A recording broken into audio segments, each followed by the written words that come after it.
Each year, nearly 8 lakh people suffer a stroke. This is in accordance to estimates from the Centers for Disease Control and Prevention.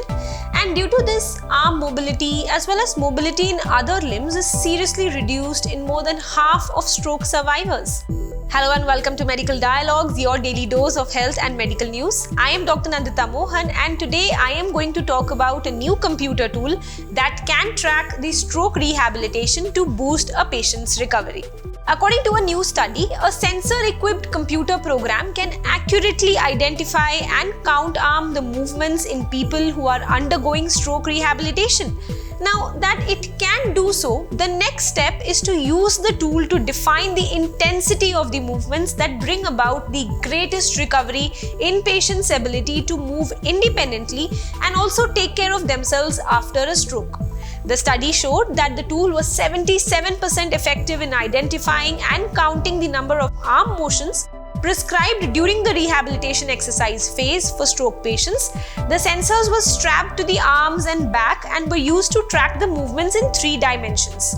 The developers say that they plan further testing on more stroke patients to refine their own computer model, cut down on the number of sensors that are needed, and then develop a smaller prototype device that could be worn on the arm or the upper body. Published in the journal PLOS Digital Health, this study recorded the upper body movements of 41 adult stroke patients while they performed routine rehabilitation exercises for regaining the use in the arms and the hands.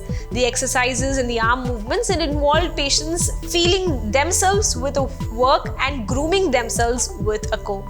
More than 51,600 upper body movements were recorded from 9 sensors, with the digital recordings of each arm movement then matched to functional categories such as whether the movement involved reaching for a particular object or holding it still.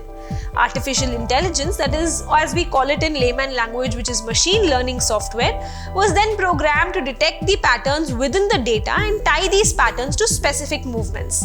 The resulting PrimeSec tool was then tested on a separate group of 8 stroke patients who wore the sensors while performing various types of exercises. Hence, it was observed that the program was successful in accurately assessing the majority of movements in patients, all of whom had mild to moderate arm impairments from stroke.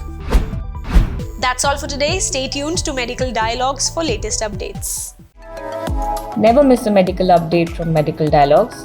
Like, subscribe, and press the bell icon.